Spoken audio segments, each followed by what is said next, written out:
मिसाल में अंदर से निकालना है तो वैसे ही बहुत मुश्किल है ना, उसमें तो किसी को प्रॉब्लम नहीं हुआ। आपने कहा सर सोडियम का दूसरा इलेक्ट्रॉन अंदर वाले शेल में है, बाहर वाले में तो है ही नहीं, तो हमने कहा वो बहुत मुश्किल।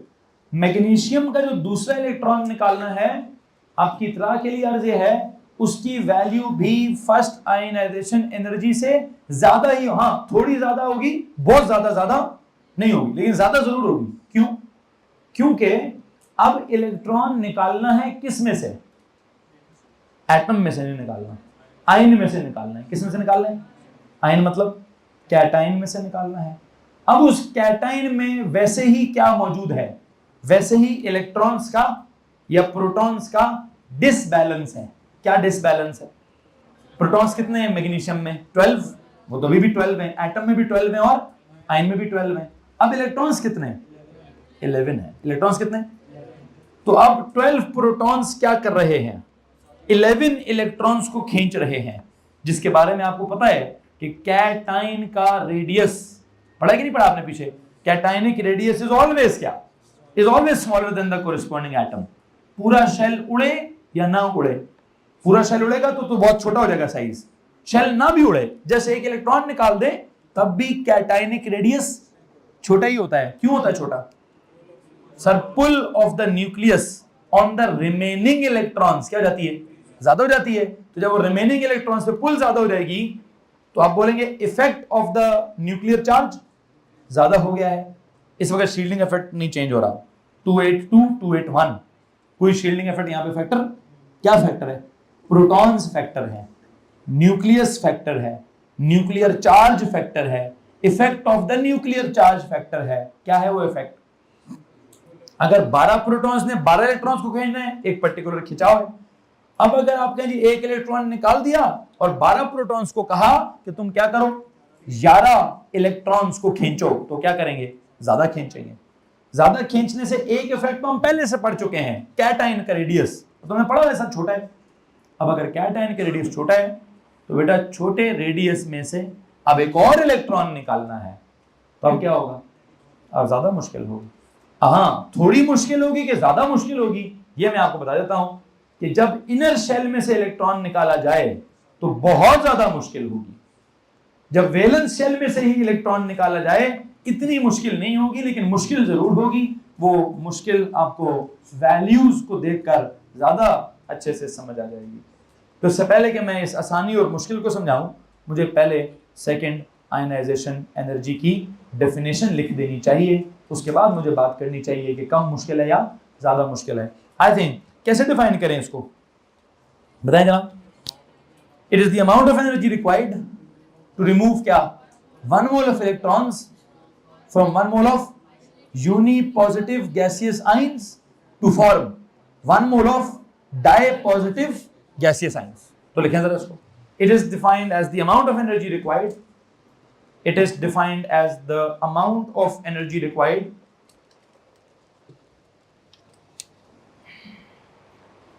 it is defined as the amount of energy required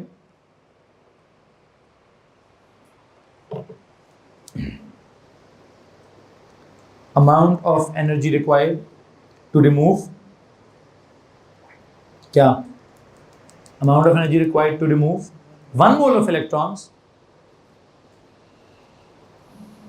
to remove 1 mole of electrons from 1 mole of unipositive gaseous ions, unipositive gaseous ions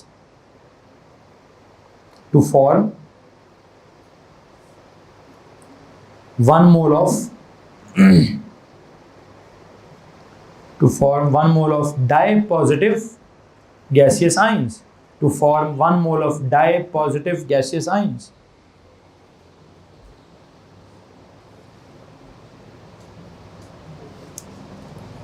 अच्छा जी, और एक और जुमला भी लिखे हैं। वो कल हमने क्या किया था? एक इलेक्ट्रॉन निकालना है from what?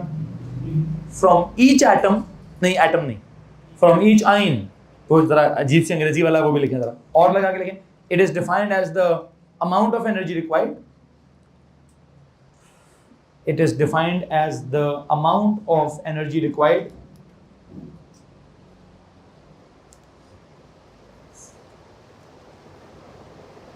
amount of energy required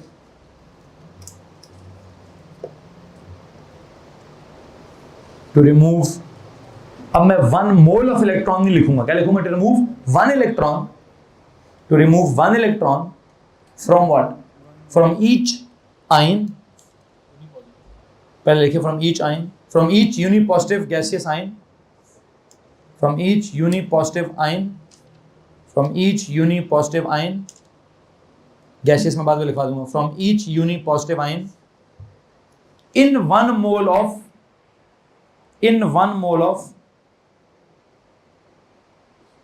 unipositive gaseous ions,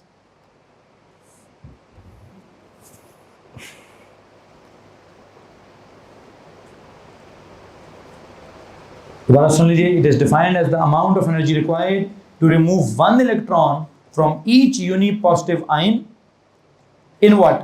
In 1 mole of unipositive gaseous ions to form what? 1 mole of dipositive gaseous ions.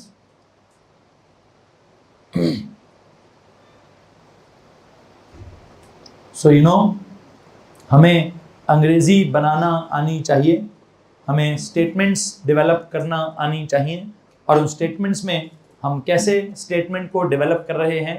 पहले मैंने कहा 1 मोल इलेक्ट्रॉन्स निकाल दें, 1 मोल आइंस में से, 1 मोल यूनिपॉजिटिव गैसियस आइंस में से, ताकि क्या बन जाए? 1 मोल डायपॉजिटिव गैसियस आइंस बन जाए. इसका मतलब ऐसे दो, वैसे आपको बात दो, मुझे ये दूसरी डेफिनेशन लिखने की जरूरत क्यों पड़ रही है? लिखना छोड़ेंगे प्लीज. मुझे दूसरी डेफिनेशन लिखने की जरूरत क्यों पड़ रही है? मुझे ना पहली स्टेटमेंट में से थोड़ा सा कुछ, आपको तो पहली स्टेटमेंट बड़ी आसान लग रही है. कैसे आसान लग रही है? सर जी सीधा सीधा क्या करें? 1 मोल इलेक्ट्रॉन्स निकालें, 1 मोल आइंस में से निकालें, और 1 मोल डायपॉजिटिव आइंस बना दें. ओके ठीक है. वैसे जुमला मैंने पूरी तरह मुकम्मल किया, कोई गलती नहीं है, लेकिन इनिशियली मुझे पता है फीलिंग क्या आती है. 1 मोल इलेक्ट्रॉन्स निकालने हैं, किस में से? 1 mole of unipositive gaseous ions में से. जब तक मैं ये ना लिखूं to form 1 mole of dipositive ions, पता क्या मतलब आ जाता है? क्या पता किसी एटम में से 2-2 इलेक्ट्रॉन निकाल दी हूं, बस टोटल 1 मोल निकालने हैं. क्या गलती लगती है? ऐसी फीलिंग आती है जैसे बस टोटल कितने निकालने हैं? 1 मोल. किस में से? 1 मोल आइंस में से. तो एज इफ किसी में से 1-1 निकाल लो, किसी में से 2-2 निकाल लो, किसी में से ना निकालो, बट टोटल कितने निकाल लो?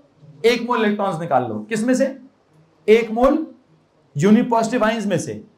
तो इस कंफ्यूजन को क्लियर करने के लिए क्या लिखना मस्ट है? क्या लिखना मस्ट है?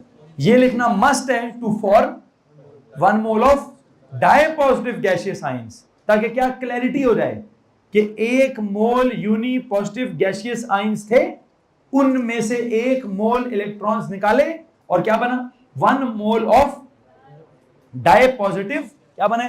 जरा सुनिए गौर से मेरी बात. 1 मोल ऑफ डायपॉजिटिव गैस. अच्छा ओके. तो इट मींस मैं कहना चाहता हूं, पहला जुमला ये कहना चाह रहा है कि 1 mole of unipositive gaseous ions हैं, इनमें से क्या करें?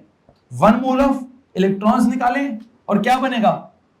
1 mole of dipositive gaseous ions बनेंगे. किसको मसले? अच्छा, मैं बताना बस ये चाहता था कि इस 1 मोल के अंदर जितने भी आयन्स हैं, हर आयन में से क्या करें?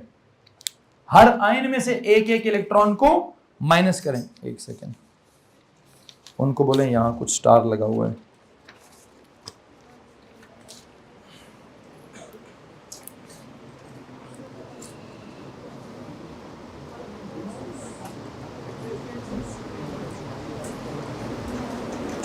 मैं खुद ही लगा दूंगा. 3rd है,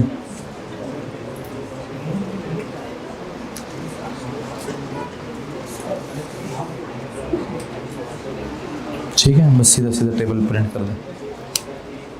एक काम दिखाएं, एक पेन दिखा सकते हैं.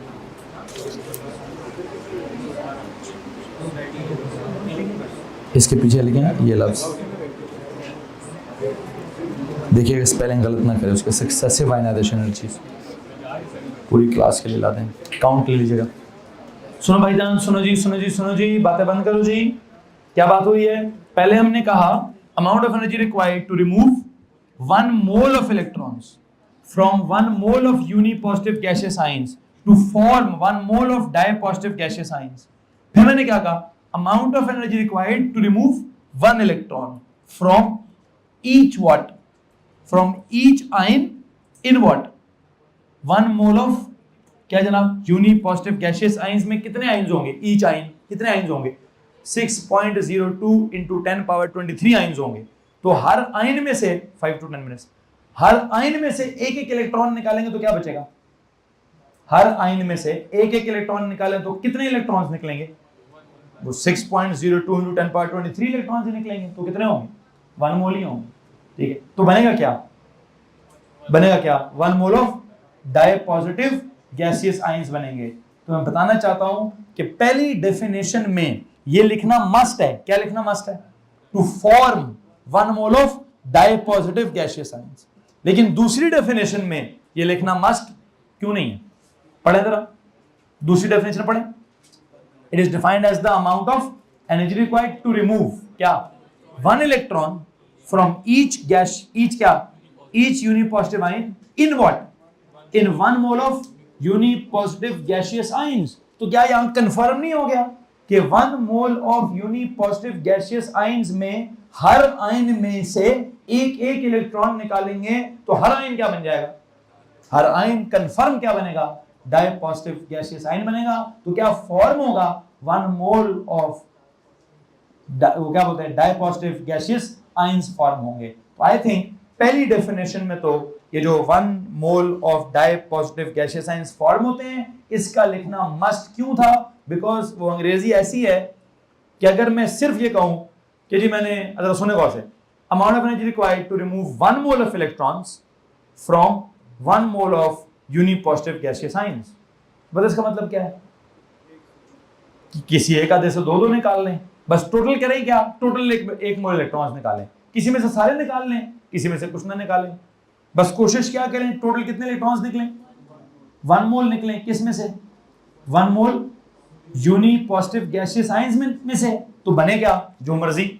तो अगर जो मर्जी भी बना तो काम खराब है भाई। फिर वो डेफिनेशन हमारी सेकेंड आयनाइजेशन एनर्जी की नहीं है। अगर आपने 1 मोल इलेक्ट्रॉन निकालना है और 1 मोल यूनिपॉजिटिव आयंस में से निकालना है तो फिर 1 मोल डायपॉजिटिव गैसियस आयंस लिखना मस्ट है जनाब साहब। अदरवाइज आप क्या करें? अदरवाइज अगर आप अपनी डेफिनेशन की वर्डिंग छोटी करना चाहते हैं तो जो आपको बुरी लग रही है वो लिख लें। कौन सी बुरी लग रही है? दूसरी वाली बुरी लग रही होगी आपको कि सर जी वो क्या लिखा है आपने? Amount of energy required to remove 1 electron from each unipositive ion in क्या? In 1 mole of unipositive gaseous ions. तो वहां जरा अंग्रेजी में थोड़ा प्रॉब्लम हो रहा होगा कि सर 1 इलेक्ट्रॉन निकालना है हर आयन में से, जो कि कितने आयंस हैं? 1 मोल आयंस हैं। तो बात तो वही है भाई, लेकिन मैं ज्यादा क्लैरिफाई करना चाहता हूं कि निकालना एक ही है। निकालना क्या है? 1 इलेक्ट्रॉन निकालना है हर आयन में से। पता चले किसी में से 2 निकालने, किसी में से 3 निकालने, तो सारा काम क्या हो जाएगा? आगे जब वैल्यूज देखेंगे तो आपको पता चल जाएगा, सारा काम खराब हो जाएगा। इसलिए मुझे लगता है कि सेकंड स्टेटमेंट लिखने में मुश्किल जरूर है, समझने में ज्यादा सही समझ है कि एक एक इलेक्ट्रॉन निकालना है हर। अगर कल वाली डेफिनेशन होती तो क्या होता? एक एक इलेक्ट्रॉन निकालना है हर एटम में से। आज क्या कह रहा हूं? एक एक इलेक्ट्रॉन निकालना है हर आयन में से। कितने आयन्स हैं? 1 मोल आयन्स हैं। तो अगर मैं 1 मोल आयन्स के अंदर एक एक आयन में से एक एक इलेक्ट्रॉन निकालूं तो टोटल कितने आयन्स थे? 1 मोल। टोटल कितने इलेक्ट्रॉन्स निकलेंगे? 1 मोल। टोटल कितने डायपॉजिटिव आयन्स बनेंगे? 1 मोल। किसको मसला इस बात से? आई थिंक दोनों में से। अब यहां से आगे आपकी मर्जी है भाई। पहला लिखते हो तो पूरा पूरा लिखना, दूसरी डेफिनेशन लिखते हो तो जो लिखा है ना, to form 1 mole of dipositive gaseous ions, please bracket में लिख दो।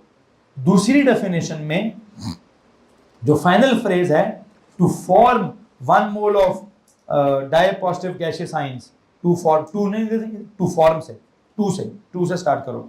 टू फॉर्म, यहां से ब्रैकेट स्टार्ट करें, एंड तक जाएं। जो फ्रेज है ना, to form 1 mole of dipositive gaseous ions, इस पूरी फ्रेज को ब्रैकेट बनाएं। ये ना भी लिखें तो दूसरी डेफिनेशन मुझे एक्सेप्टेबल है, क्योंकि अपना मतलब पूरा बयान करके जाएगी वो। कैसे? अगर मैं कह दूं amount of energy required to remove one electron from each unipositive ion in 1 mole of unipositive gaseous ions, that's it, काफी। जिसका मतलब ऑब्वियसली क्या है कि आपने क्या कहा है? आपने कहा एक इलेक्ट्रॉन रिमूव करना है from each ion in what? In 1 mole of unipositive gaseous ions. तो अंडरस्टूड है क्या बनेगा?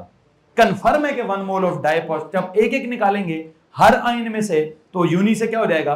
डायपॉजिटिव हो जाएगा। तो मैं ये लिखूं या ना लिखूं, मुझे से प्रॉब्लम नहीं है। बहरहाल जो भी है, एक काम करें, ये स्टेटमेंट लिखें जी। ये लिखने के बाद अंग्रेजी में अब मैं नहीं फंसाना चाहता मजीद,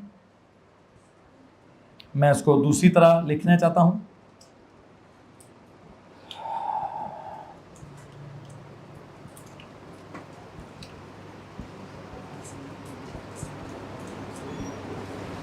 और इस प्रोसेस का जो डेल्टा एच है, इसको कहना चाहता हूं ये आई डॉट ई है। कौन से वाली?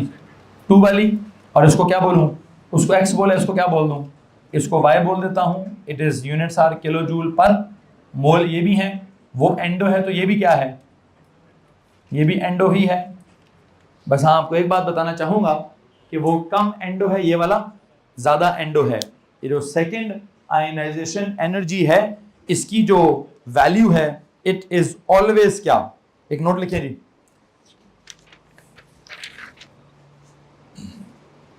फैक्ट बना के लिखें जी, कि the value of second ionization energy, the value of second ionization energy is always greater than the value of first ionization energy. The value of second ionization energy is क्या? Is always greater than the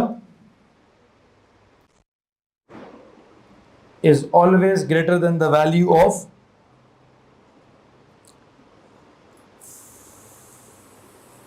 first ionization energy. Is always greater than the value of first ionization energy. जिसको आप कैसे लिखेंगे?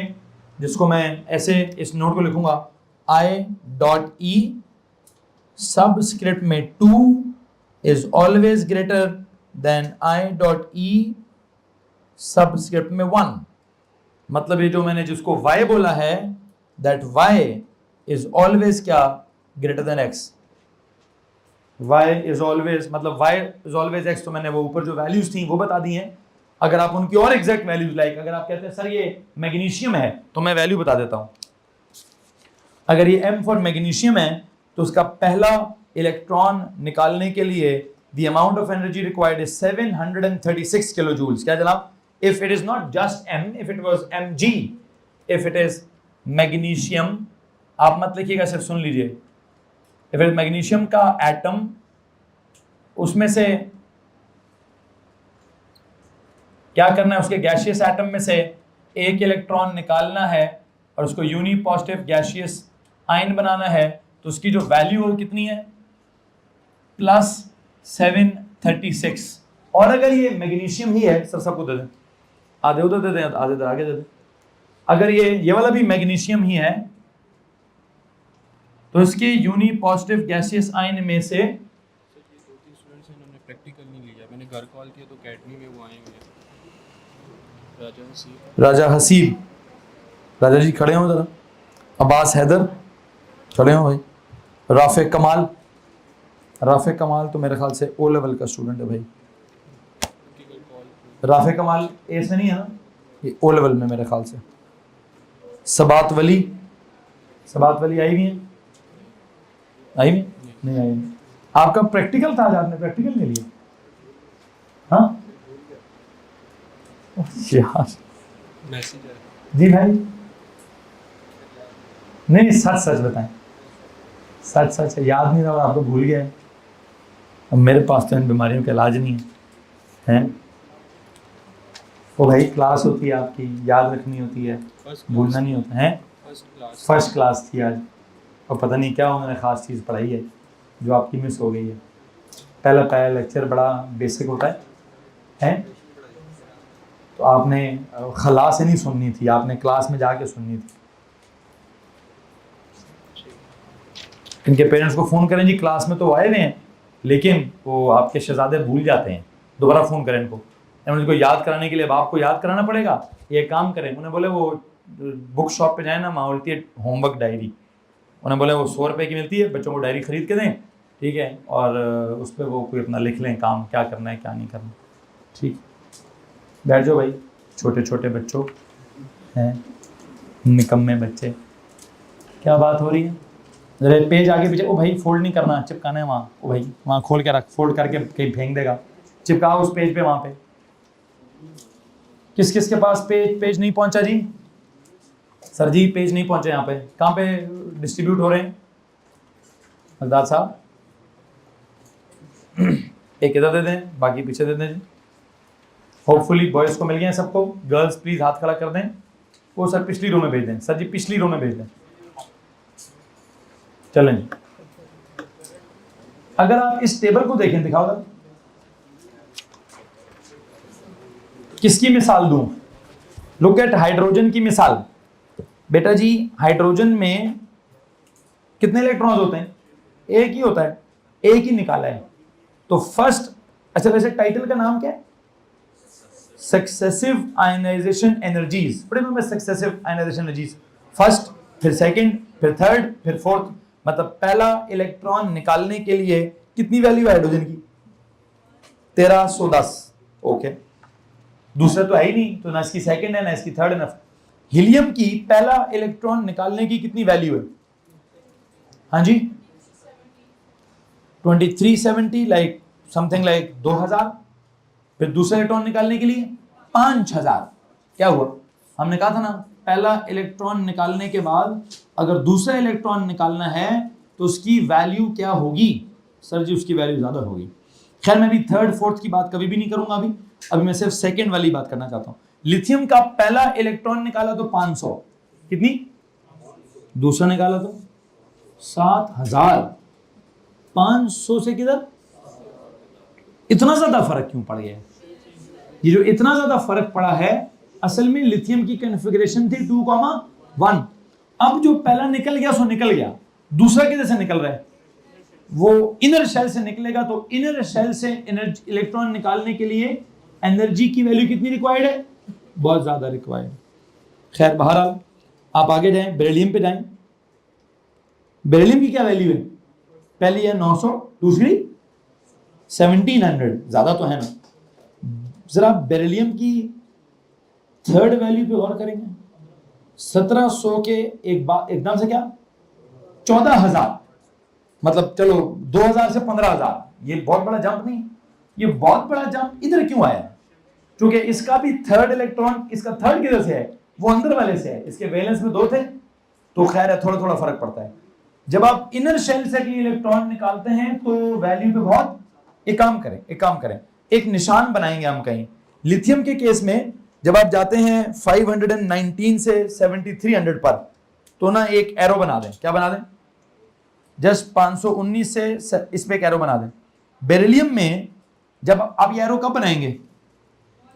जब आप 1700 से 14,000 पे जाएं तो वहां एक एरो बना दें। और ये एरो पता है मैं किस चीज को रिप्रेजेंट करने के लिए कर रहा हूं? शेल के चेंज होने के लिए मैं एक एरो का निशान लगा रहा हूं। ठीक है जी, क्यों लगा रहा हूं? क्या? Look at the difference, the difference is very very huge. तो इतना ह्यूज डिफरेंस जो है वो क्या रिप्रेजेंट करता है? आई थिंक इट रिप्रेजेंट्स क्या? It represents the change in what? Change in shell number. Change in क्या? ओके, जरा आगे जाएं, बोरॉन पे जाएं। बोरॉन पे पहली वैल्यू है 800, फिर 2400, फिर 3600, फिर 25,000। कौन सी वैल्यू बहुत बड़ी है?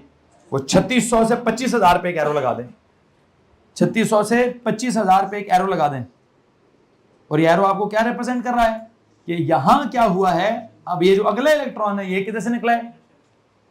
बहरहाल आप जो भी करें, मैं मजीद इसके बारे में भी बात नहीं करना चाहता।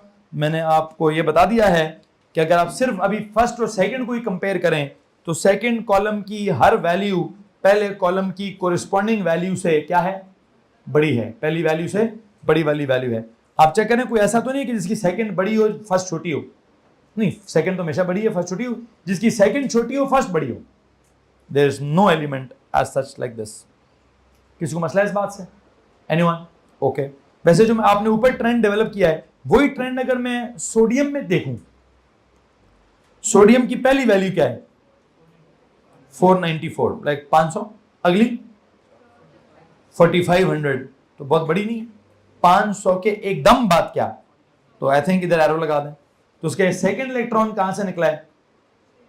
अंदर से निकला है। वैसे मैग्नीशियम पे जाए, मैग्नीशियम की कौन सी वैल्यू बहुत बड़ी होगी? सारी वैल्यूज तो बड़ी हैं ही हैं, कौन सी बहुत बड़ी होगी? Third value. क्यों? उसका थर्ड इलेक्ट्रॉन किधर से निकलता है? अंदर से निकलता है। तो मैग्नीशियम में देखें, पहली 700, दूसरी 1400, तीसरी 7700। तो 1400 से 7700 बहुत बड़ा जंप है। तो जहां जहां बहुत बड़ा जंप है, प्लीज वहां वहां क्या कीजिए, एक एरो सा बनाने की कोशिश कीजिए। एल्यूमिनियम पे जाएं, एल्यूमिनियम की चेक कीजिएगा कौन सी वैल्यू है। पहली है 500 समथिंग, फिर 1800 समथिंग, फिर 2700 समथिंग, फिर 11000 समथिंग। तो यू गेटिंग द डिफरेंस? क्या डिफरेंस है? पहला वाला आ गया कहीं 500 समथिंग, 1800 समथिंग, 2700 समथिंग, 11000 समथिंग। उस पे एरो लगा देंगे। That is very very big difference. I think मैं मजीद इस टॉपिक पे बात नहीं करना चाहता। आप क्या कीजिएगा, आप इस बात को, इस पेज को यहाँ पे कहीं पेस्ट कर दीजिए। इसके बारे में मजीद जितने भी नोट्स लिखने हैं, कल के लेक्चर में उन नोट्स पे बात की जाएगी। ये स्पेसिफिकेशन ले लीजिए। अभी